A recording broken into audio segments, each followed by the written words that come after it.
Good afternoon, good evening, good morning, wherever you are, and thank you for joining us today to hear the findings from some of our recent research on self-healing networks and the journey to network autonomy. I should mention at the very start, since this always gets asked, the session is being recorded and you will receive all of the slides after the session has been completed. A quick introduction from us. My name is Tilly. I am one of the consulting directors at STL Partners, and I'm delighted to be joined today for the rest of the session by Charlotte, Dale, Ian, and Sana, who will each introduce themselves throughout the course of the session today.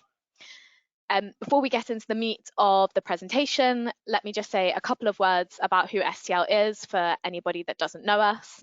STL Partners is an advisory company with two arms. We have market research and a consulting arm where we build bespoke advice. We focus entirely on the telecom, technology, and digital infrastructure sectors, and we always look at the industry and the market from the perspective of finding future growth. We are mainly based in the United Kingdom, but we have a very global client base working across Europe, North America, Middle East, Africa, and Asia Pacific. In terms of a few quick housekeeping items, everybody who's joined the webinar today is in listen-only mode, but if you are having any issues, including with your audio, please feel free to leave a comment in the question tab and one of our team members will try and assist you. We will be aiming to present for about 25 minutes at the start of the session today, before we then move into our panel discussion and have the chance for question and answer. So please do feel free to submit any questions that you have throughout the presentations using the question tab of the interface, and we will aim to get onto it during the second half of the webinar. Final reminder, everybody who's registered will receive the slides and the recording shortly after the session. You can share this with colleagues as well if there's anybody you know that did not join or register but that might be interested in getting the materials. That's it from me. I'm going to hand over first of all to Charlotte, who's going to share some of her recent research looking at the self-healing network before we hear from Dale at Vitria. Thank you so much, Tilly.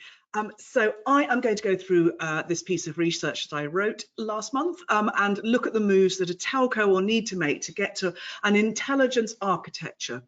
And I define this as an architecture that links the models needed with real-time and historic data, plus the necessary knowledge to deliver automations and, in the end, an autonomous network. And my research looks at this through the lens of assurance and AI ops, because it's one of the most data-intensive activities on the telco network, and because we see the more interesting and hyped topics like agents beginning to be seen in this area rather than other areas. I spoke to around 20 vendors, telcos, and academics for this research because there's some real complexity and I needed some help. And I'm going to start off with the trends that I saw in AI ops. I'm going to quickly articulate where we are with self-healing, and then look at the options for creating an intelligence architecture that can support the goals of self-healing. How centralized or how distributed is this architecture, and what are the main problems to be solved when moving to an intelligence architecture? And then just a brief summary of what it will look like, plus a discussion about the roadmap before I hand over to Dale. So if I could have a move of slide, please, Tilly. So assurance remains one of the most data-intensive activities on the telco network, and this diagram is showing current focus areas on the left, moving to future focus areas on the right. And I reckon we could still be chipping away at creating a self-healing processes in the next 8 to 10 years, because there's so much that needs to be done. Describing the diagram, 5G SA is reported to be creating significant demand for additional reporting, visualization, and clustering for triage and for decision making. So we continue to see the need for observability. This has expanded to the need from seeing customer impacting events across multiple domains. And this is often a harder problem to solve than it would seem. And we continue to see, after 3 years, the ongoing automation of root cause analysis and trouble ticketing. Then discussions around the need for assurance data, along with other data sources such as the inventory, to support orchestrations and service design as part of automated service orchestration. And I then put in a box for the provision of assurance services to customers and partners. These are usually quite simple requirements, but telcos have been quietly creating them over the last couple of years. And then we get onto the self-healing network.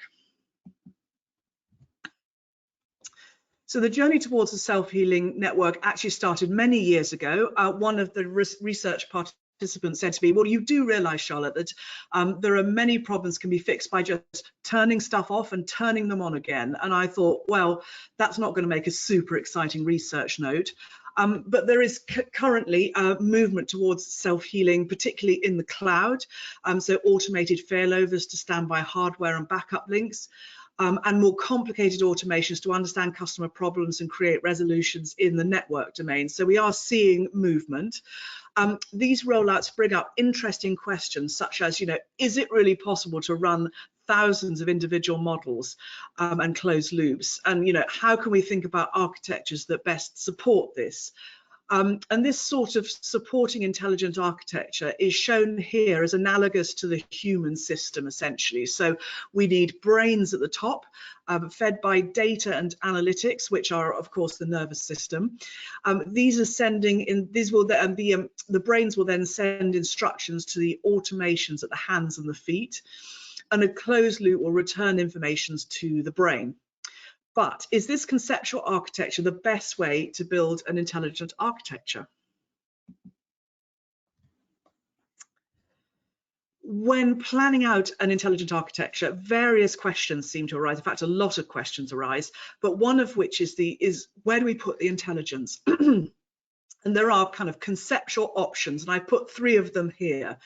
The first one is centralized intelligence. So in the human diagram, the intelligence sits in the centralized brain, which both thinks and executes from a central point. There are multiple problems potentially with this. Data has to be transported to a central location. And then there are vulnerabilities to failure, attacks, and overloads. And also creating sophisticated models that can actually manage this is going to be difficult, both also the creation and then the ongoing management. And I would say that all of the people that I spoke to are saying, well, a centralized intelligence is not where we are headed. But what we are seeing happening in assurance is a hierarchical intelligence structure. So intelligence is concentrated at the top of the hierarchy, with each layer and element in the layer undertaking particular tasks. And so here, of course, we're beginning to see the discussion around agents. And there's a balance between centralized control and decentralized execution. So you're beginning to see that kind of distribution. And one of its benefits is that it provides a workable day one solution. And so, it's not too difficult to start here. However, there are still some problems with bottlenecks and potential failure points. And there may not be enough capabilities to get us to level 5 autonomy with just a hierarchy. So the next move is to the distributed intelligence. So we're pushing out intelligence to autonomous agents that undertake both control and execution of specific tasks. And when talking about distribution, there is I got a bit of confusion here, because people would think when I said distributed intelligence, we're talking here about geography. And so there may be agents that are across the network and at the edge and on device, which are essentially geographically distributed. But I am more talking here about distributed intelligence. So each agent has a certain amount of its own intelligence. And indeed, the agents may well be sitting together in a data center, but they have this distributed intelligence. The benefits of this, an agent with its own intelligence would live in a local environment and understand local problems. The agents can work together to solve complex problems potentially. There are opportunities for scalability here and the ability to roll up or take down agents as needed. And it can also potentially solve some of the privacy issues of moving data around the system.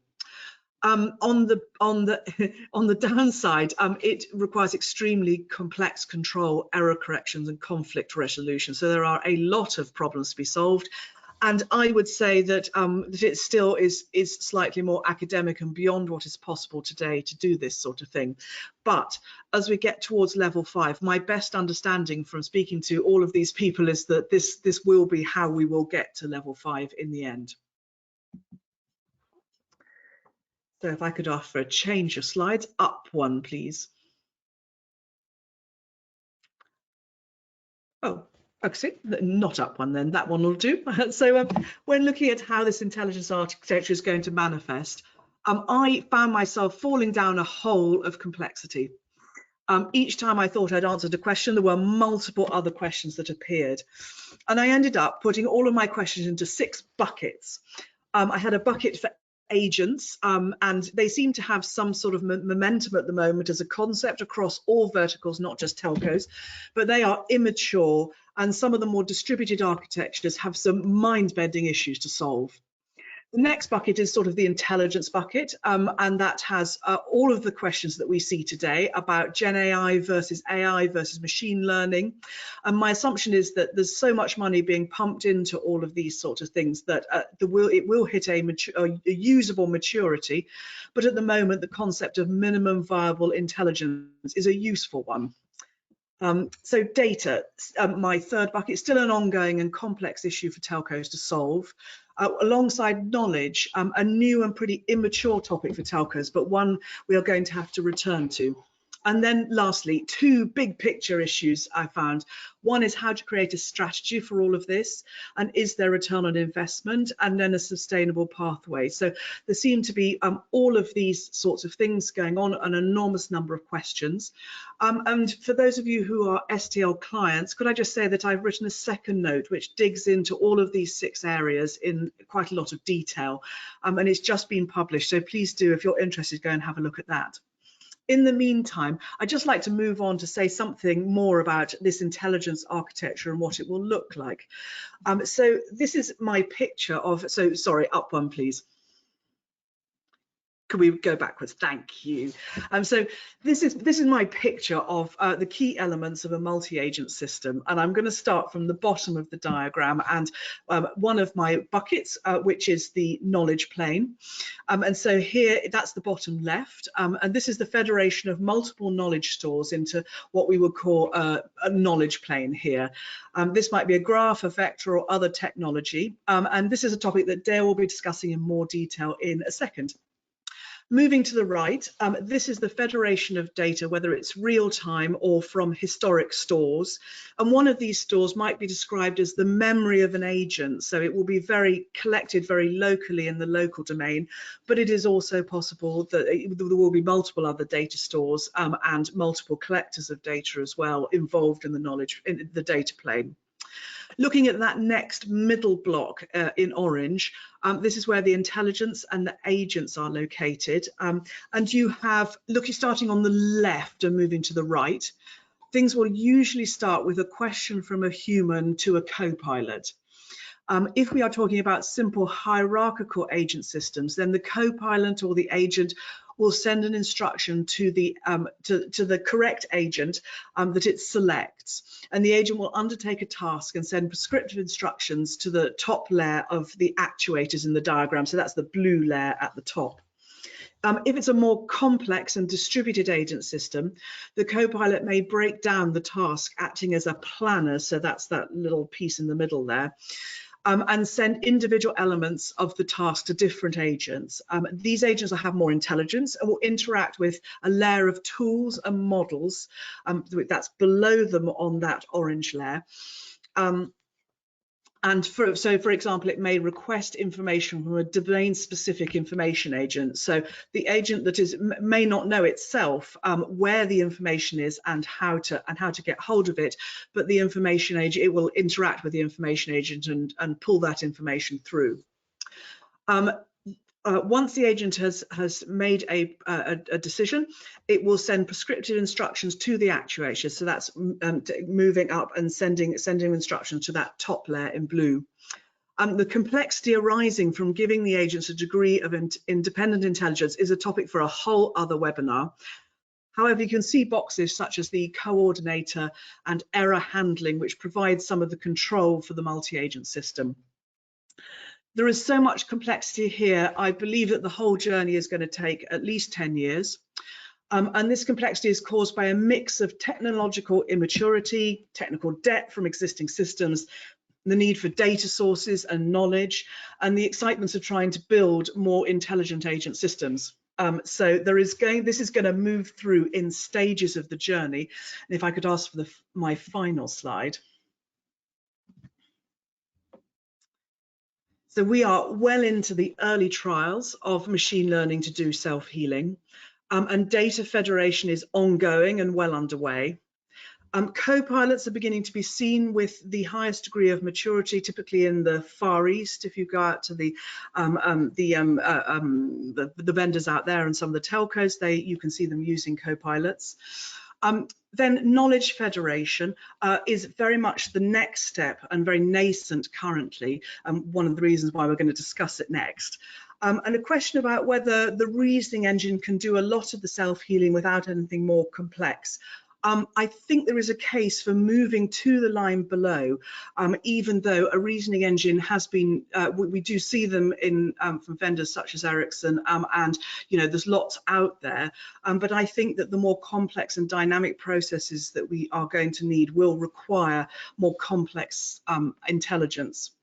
And then, I've generally come to the conclusion that we will see the rollout of more simple agent systems into new processes. The complexity happens when we get to the more distributed multi-agent systems.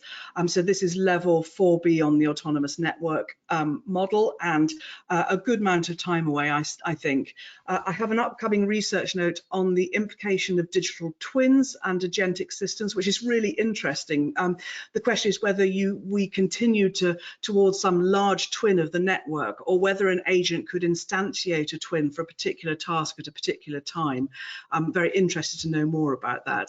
And then we begin to get to fully autonomous multi-agent systems, followed by self-organizing agents, which sound complex and interesting, shall we say, with only academic solutions seen. One of the early stage questions is, of course, will we see this whole journey unfolding, and is it really necessary? And analysts, I would say, myself as an analyst, never want to be the person who says that a personal computer will never be required in the home. That is the only thing that I have to achieve in my working lifetime. So I'm going to say that I think that from a technical perspective, there are answers to all of the problems that could stop a telco from moving fully across this diagram, but it's going to take time. The worst case scenario is that the more complex agent systems are only used for the most difficult use cases, because there just isn't the return on investment for all use cases.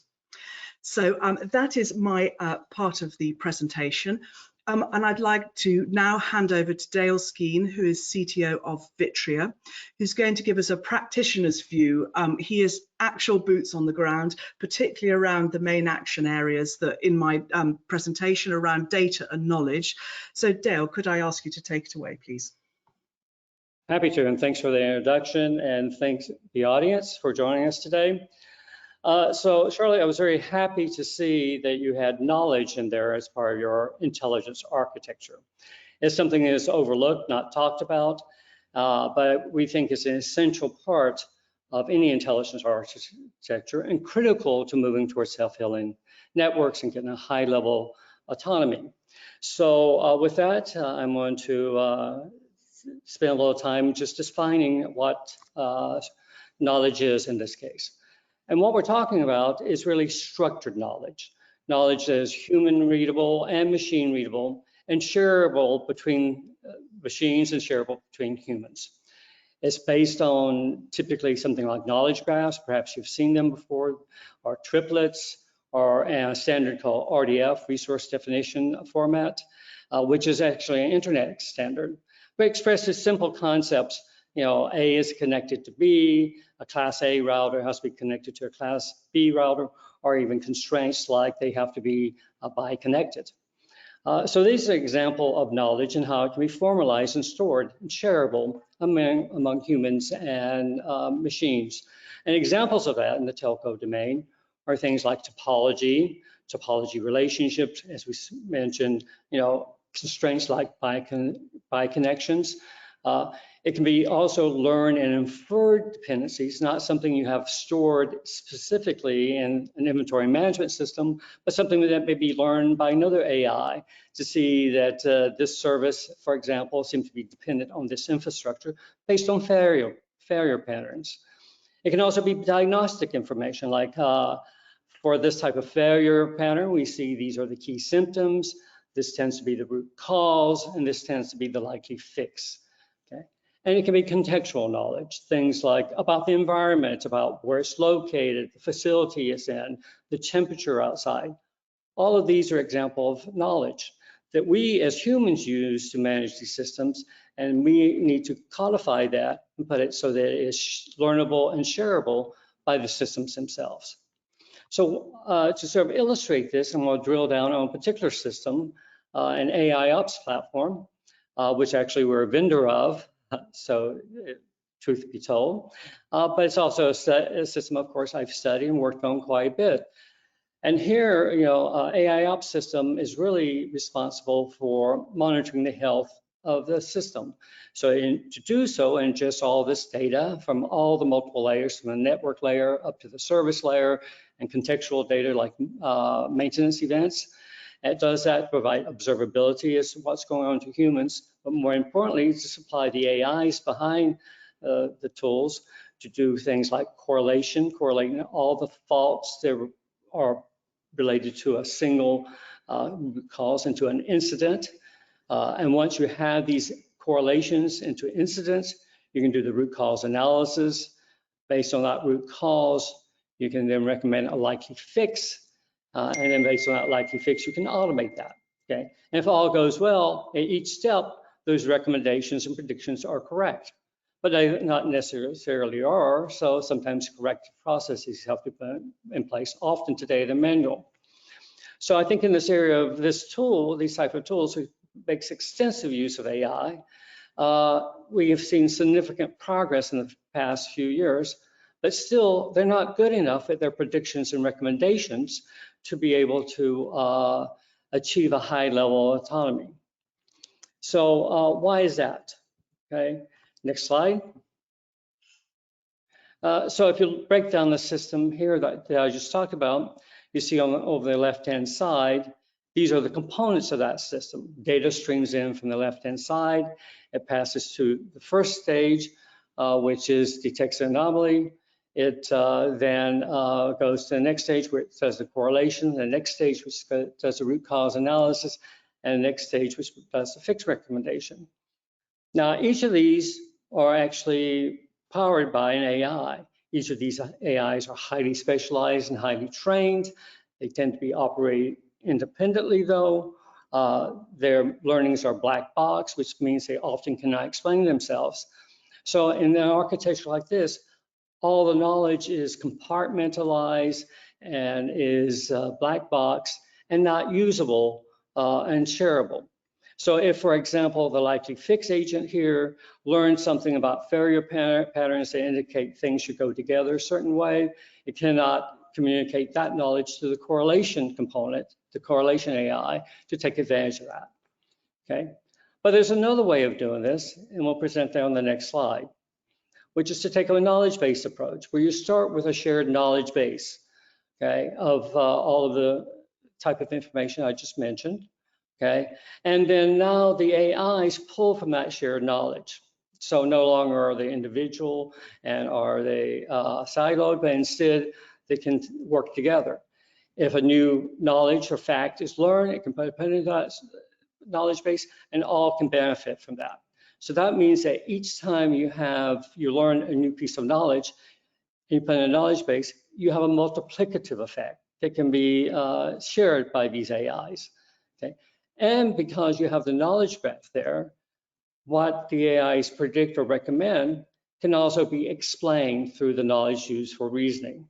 And in particular, LLMs have been trained on knowledge and knowledge graphs, typical form of knowledge for that, and they can reason over that. So you can actually help guide their reasoning and have significant improvement in their performance. And you'll see less hallucinations or going through what we say off the rails speculations, okay? So we've seen that knowledge and knowledge graphs have improved the accuracy of AI algorithms significantly. And of course, more to the point, then it allows you to build up a knowledge base that can be leveraged, and it has a multiplicative effect when you add content to it. Okay, next slide. Okay, so you may be thinking, well, yeah, well, but yet that seems like another thing we have to build and it'd be hard to maintain, etc. But actually, what we see is the goal in this is to make actually the management and the maintenance of knowledge and knowledge bases autonomous insofar as possible, and to let the AIs do the work as opposed to the humans do the work. So here's an example of how knowledge can be accumulated, built through a combination of known resources, like you could look on the left-hand side, the configuration management database and the inventory system, or through AIs that are mining, existing data for knowledge. For example, an AI may mine the input stream to see actually topology information that are stored, that actually comes across in the signaling or in the faults, etc. They may not actually be stored or may be incorrectly stored in the inventory system. Okay. On the right-hand side, you see there's another AI that's looking at ticket data and seeing what was recommended fix and what was the actual fix that the site reliability engineer applied, okay? Or what was determined the recommended root cause versus the actual root cause. And that, by mining that, you get more accurate root cause and fix recommendations. And that all goes into the knowledge store. And of course, humans can play an important part too. They can be a major contributor to the knowledge base itself. They can review what the AIs are, knowledge that the AIs have mined and validate it or correct it. And the role can be of the human can be significant to begin with, but over time, with better utilities, we think we can reduce that role. So again, what we have is a common knowledge base that can be self-maintained and eventually be mostly autonomous. Okay, next slide.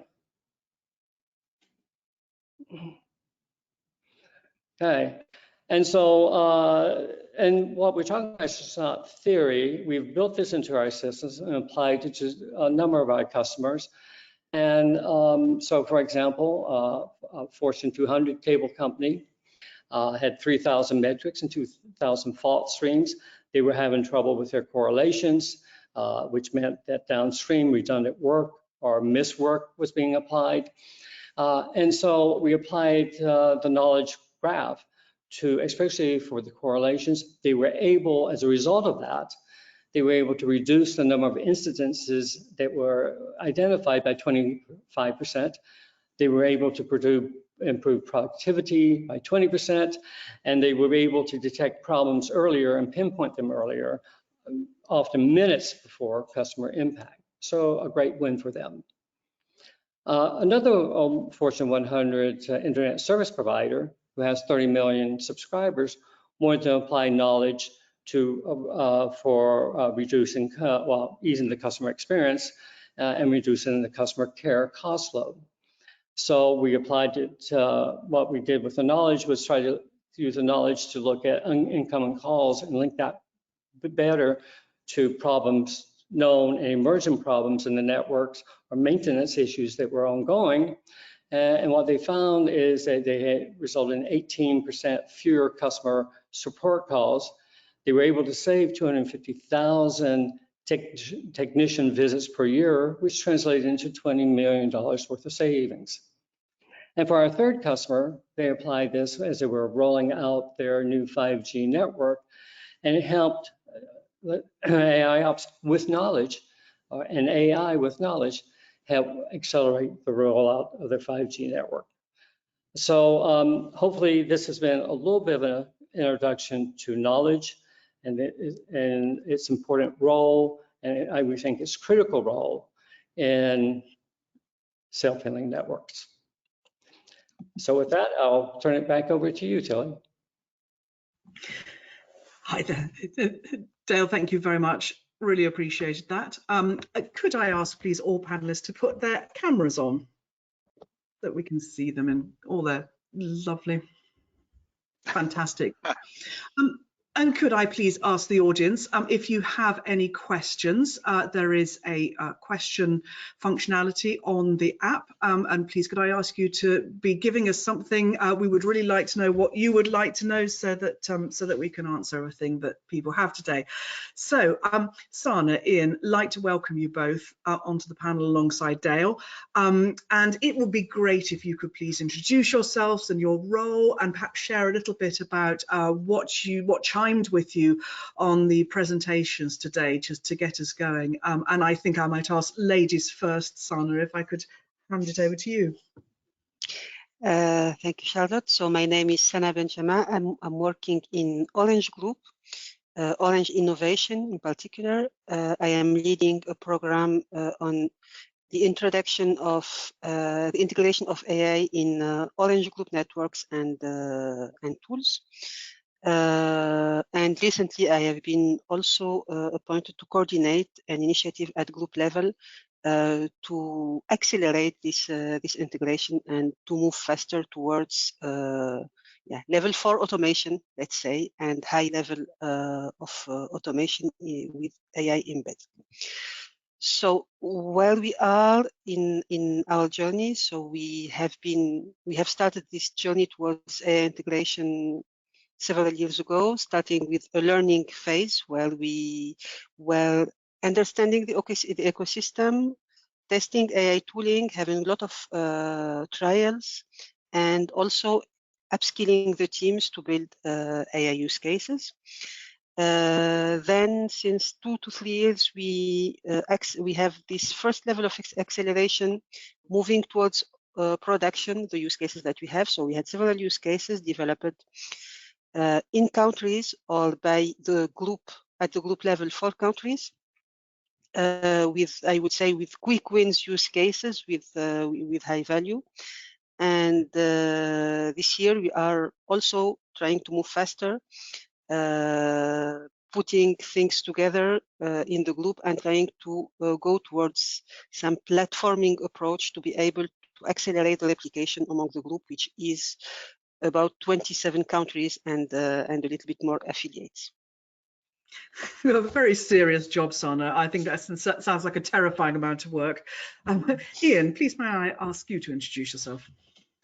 Yeah, sure, no problem. Good morning, good afternoon, everybody. My name's Ian MacArthur. I'm an enterprise architect in BT's network division, and I focus on OSS, and one of the subdomains I look after is AI. So I'm part of a larger team in BT, looking at how we may use AI within networks, both from an AI ops point of view, but I think upstream of that in the kind of plan and build processes, to optimize a number of things. So, the kind of business cases you talked about in your session, Charlotte, not quite clear that every use case that we have has a positive business case associated with it.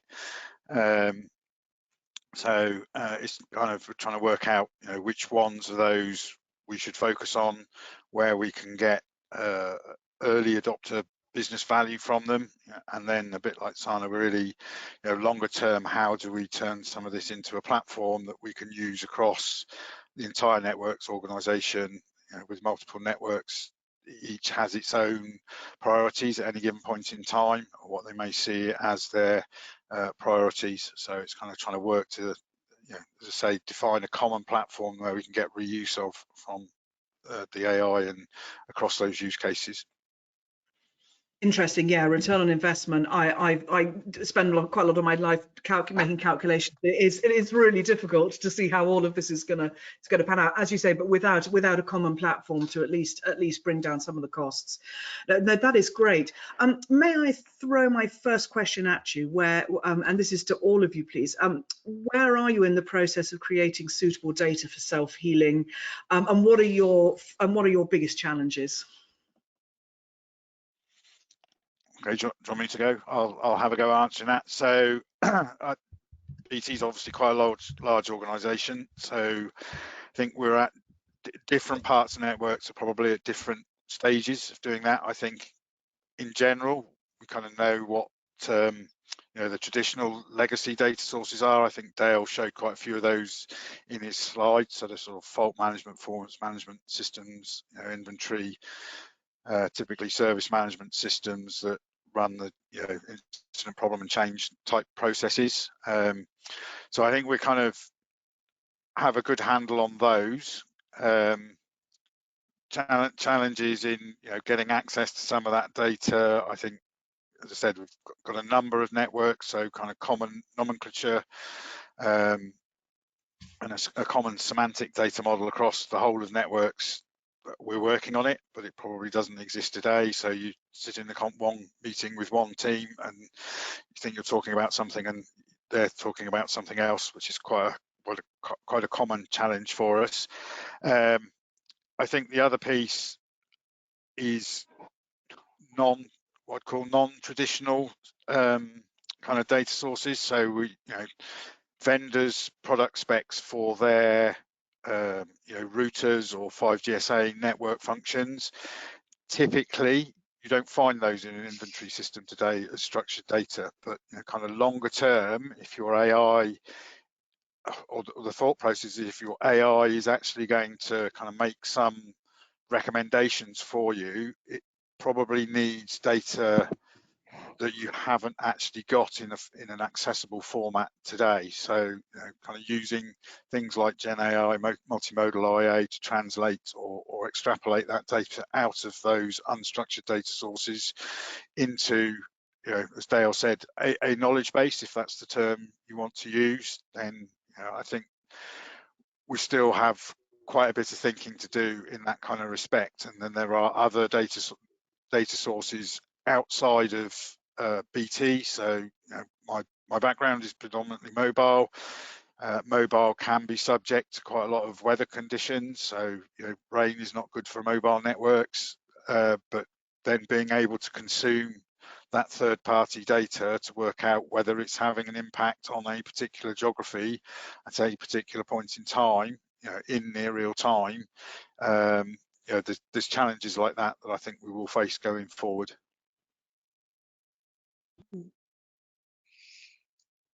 Yes, maybe, yeah, I think, Jan, you have already said everything about the challenges that we all face. Maybe one additional point about inventory, for instance, and globally the quality of data, because this is the most important challenge. There are a lot of data in the network that are introduced manually by operational teams. And we have been working, for instance, at some point on the localization of base stations in radio access networks. And it happens that you have a technician that goes on the site traditionally and looks at the GPS location and enters manually the GPS location. And we needed afterwards to cross this information with some handover flows between cells to check whether the cells are at the location that they are supposed to be. So we have legacy networks, we have old, I would say, infrastructure, and in all those infrastructure, there are a lot of information that were introduced by hand by technicians 20 years ago. So this also has a huge impact on the quality of data and the way that we can trust this quality of data and exploit it afterwards. Of course, it's always a pleasure to work with 5G networks when we work on machine learning, but for legacy systems, it's another story. Lovely. And I think for me, there was another interesting point in Dale's slide where he was talking about the kind of agentic-based approach and where potentially those agents are black boxed. I think for me, if you haven't got that continual feedback loop, so even though you end up getting some recommendation from whatever your AI agent is or AI component is, if you're not able to then feed that back upstream to some of your other AI ecosystem components, which is kind of a new data set, you're missing an opportunity. We're potentially missing an opportunity there in terms of enriching that knowledge base that you've already got, whether you call it a knowledge base, whatever. But it, if AI is making a recommendation, you want to know whether it's been successful or not, because you don't want it to do it again if it hasn't been successful. So I think that's that's another kind of data loop, data feed within your overall AI ecosystem that is probably key to be there, that needs to be there in the future. Dale, did you just want to say anything about kind of data quality? There's so many issues brought up between Ian and Sana. Did you want to say anything about the sort of things we're doing? Thank you, Charlotte. Yes, I do. I think, first of all, Ian, as you pointed out, that it's critical to know how well your AI is doing. And so, so one of the goals of the knowledge plane is to be able to monitor that and to put it back into the knowledge base itself, because I can benefit all of the AIs, not just the AI that was making the correct recommendation or the wrong recommendations for that. And I think the other thing that is there is this notion of knowledge mining and trying to get things out of the data. And then I think, to your point, Sana, is that you need to be able to correlate that to back to what's actually recorded in your various databases. So I think that's another place where these knowledge tools can be very helpful. It's like continuously mining of the data to validate that what is recorded is actually what is. Yeah, there's a lot of compute going on there. So please, I have two questions from the audience. Both have something to do with time, and both are very relevant and excellent questions. So the first one is, today's observability tools are very slow to sample, taking several seconds. Is that not a problem? Yes.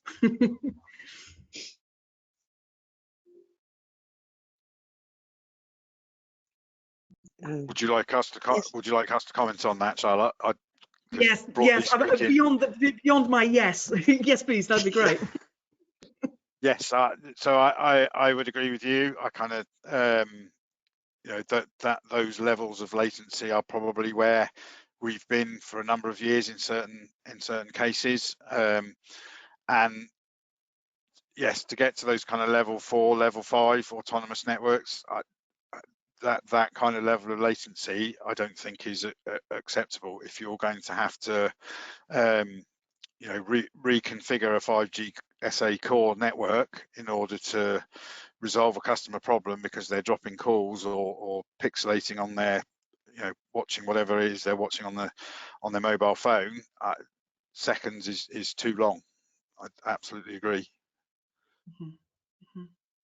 And maybe that's, whether there are alternative data sources, I don't know. It's just,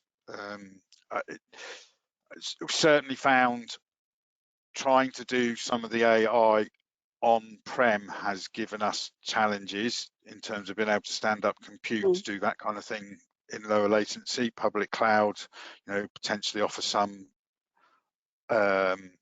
alternatives to that, but you then introduce latency because you're actually moving the data around. So that there's kind of multiple aspects to where that latency kind of comes from. Does that mean that maybe only? Sorry, Sana, please answer. Apologies. No, just to complement, it's also a matter of architecture. So you already mentioned, Charlotte, that so centralized does not work for every use case. So of course, when you distribute your decision, you are closer to the data sources, and maybe you can reduce this latency. You are myopic to what happens globally, but you can have quicker decision making. So it's a matter of designing also the AI or the decision maker or the agent where it is the most relevant. So closer to the data sources if you want to be very reactive, and in higher level if you want to have global view and to make global decisions. And this is beyond us, I think. Ian, can I ask a thing I don't know? Is a slow response time and slow sampling just a function of how much compute and how fast the compute is that's doing it? Is that the main issue, or are there a range of problems? So when you say compute, I think obviously, just down to pure physics, moving that data from location A to location B, you can only move it at a certain speed.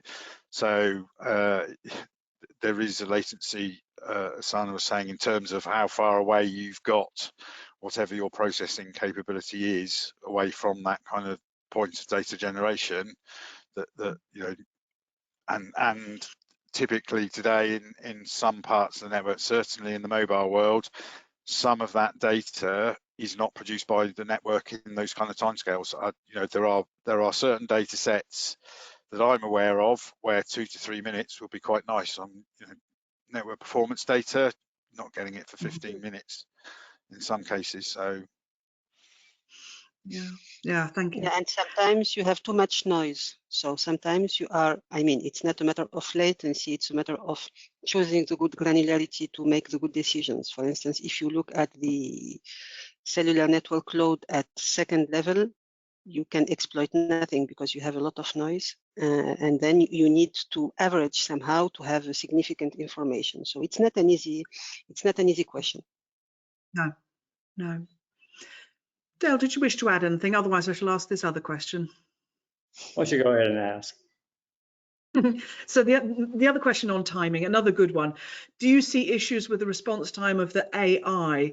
If it's going to be a few seconds or to respond, what are you expecting on the AI side?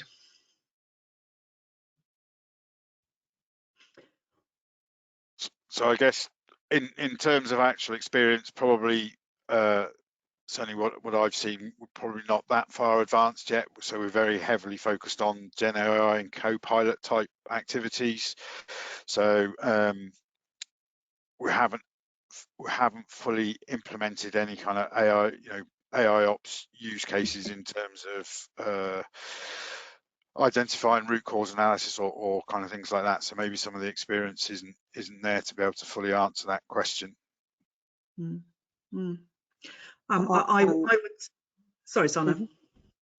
Yeah, still again, it depends on the use case. So we are very happy, for instance, to reduce the time to diagnose an incident in the network, especially we have a use case over IP, from 7 hours for difficult use cases to a few minutes. So a few minutes is enough for us today, and we are happy with that. So we are not at the level of expecting much higher much better response time from the AI.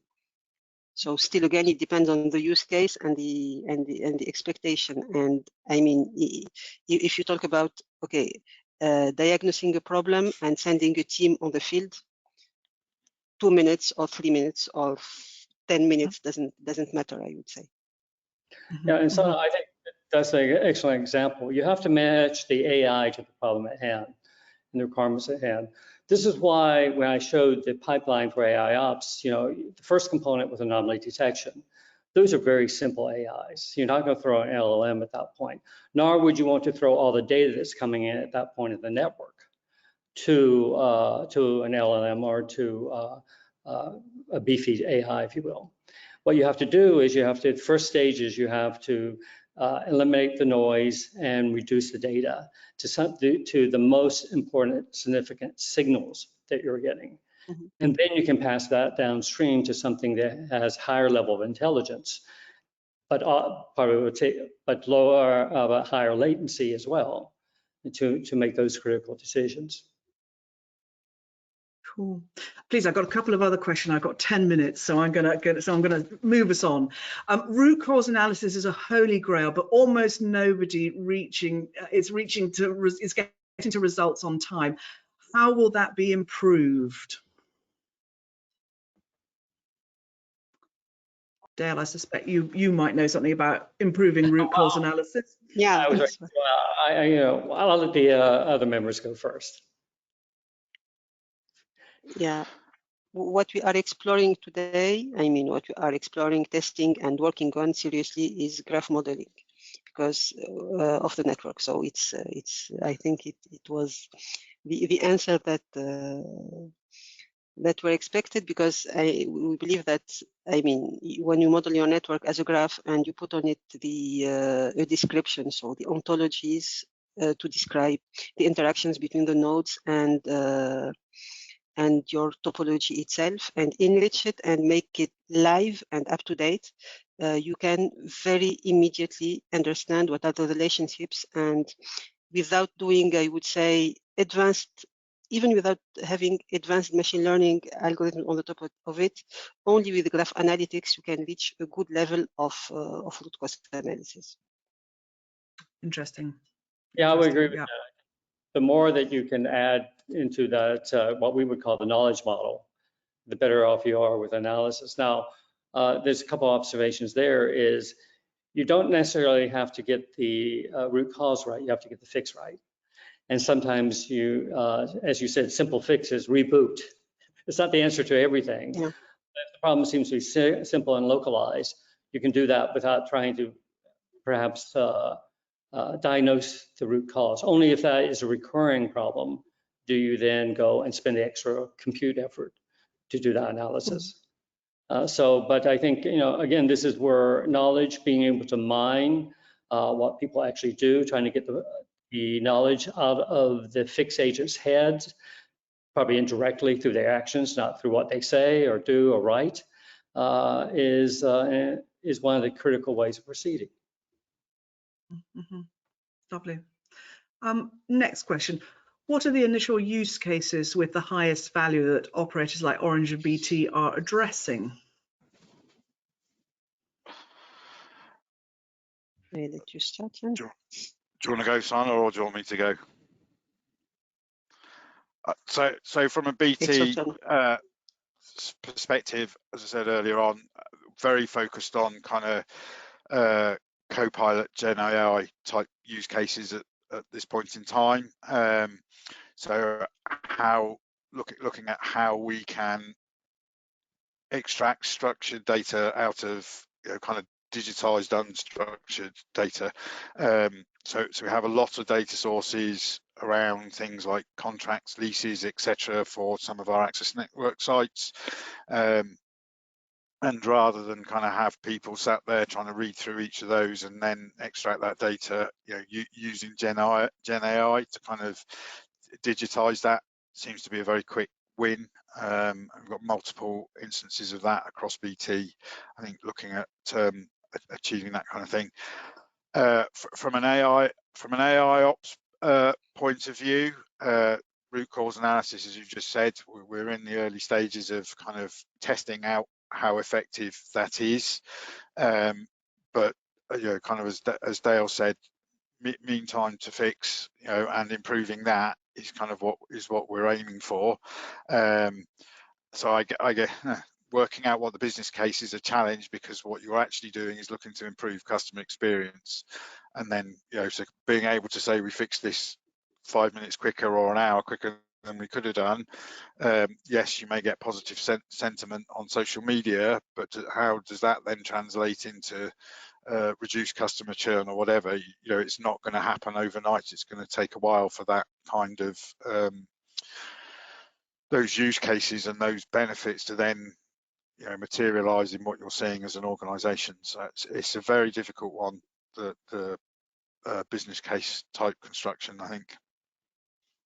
Yes, the easiest part of the business case is the cost reduction, of course, because it's easy to evaluate. So one of the most promising fields that we see and that we target is the field intervention. So either you can reduce the interventions because your root cause analysis is performant. So you limit the number of needed intervention because your analysis is good. You go directly to the cause, and you restart whatever infrastructure you need to restart before sending people to the field. Or you can also make the life of field technicians easier, meaning reducing useless interventions. And we have a lot of useless intervention. For instance, the technician did not have the information that he needs a key on site, and you need to pay 2 interventions instead of 1 because He needs to go back and to understand what was wrong. And for this, the Copilot and the GenAI can help in analyzing the historical intervention tickets and capturing the most important information and helping the technician to be efficient from the first intervention, I would say.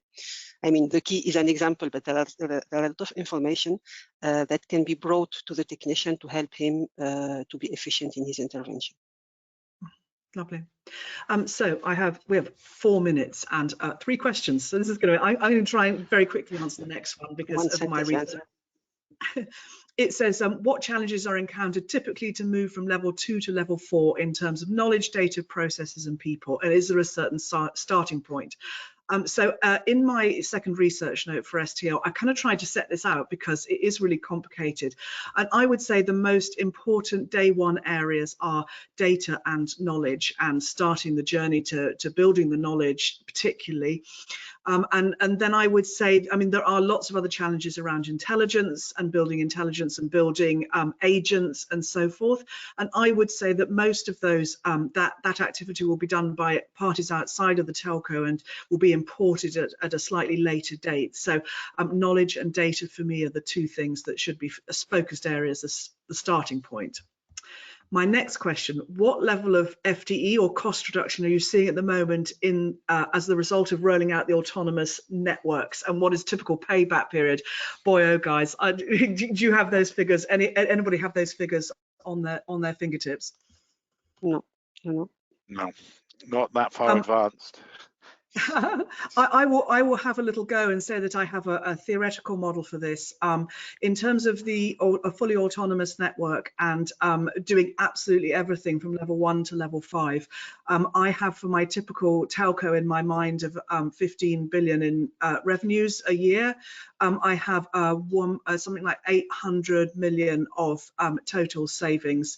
And that's both cost savings and then also revenue uplift as well, because I don't put too much revenue uplift in there because I'm not certain how many services a telco will actually sell of new services.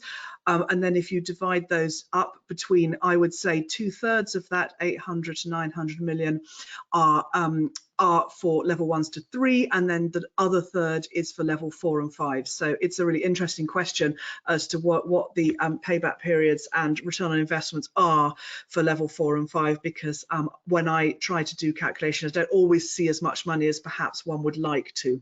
So hopefully that is useful. And I have one last question, I think. It says, great seminar. In your view, what are the most common challenges to achieving a self-healing network or level 4 of the TMF autonomous networks from a telco perspective? So that's, can I ask for very quick, we've got 1 more minute, some common challenges from you all. So quickly from my perspective, I think some of it is with the network equipment suppliers. Genuinely need fully cloud native solutions from them in order to be able to actually implement that autonomous network.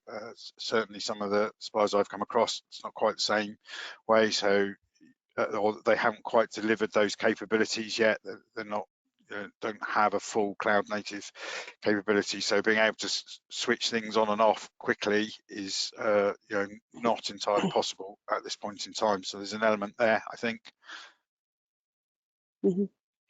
Yeah, I fully agree. And yeah, if I may add, also the building a common data model, understanding. So being able to automate fully means that we understand fully the data that is behind, and this goes through the knowledge layer that should be built and common, and in our case also, I mean, common to the different affiliates and country, whatever the infrastructure is. Lovely. I think I'm going to have to stop everybody. I'm so sorry to all the audience who asked questions. I have got about another 10, and we will, assuming that there are names and emails against them, we'll get you some written responses. We definitely will. Thanks for that, Shah. And thank you, Dale, Ian and Sana, for joining us. Anybody who asked a question that we didn't get to, we will at least get Charlotte's response, and hopefully maybe Dale, Ian and Sana's if they have a little bit of time. So you will get a written response to that in the next few days. Like we said, the slides and the recording will also be shared with you by tomorrow. So you should have a record of that if you want to share it more widely or take a look back over the slides. And as Charlotte mentioned, there is some further deep dive reports on this topic on the STL portal if you are a subscriber and you want to dig even deeper. Thank you all for joining and have a lovely rest of your day. Thank you. Cheerio.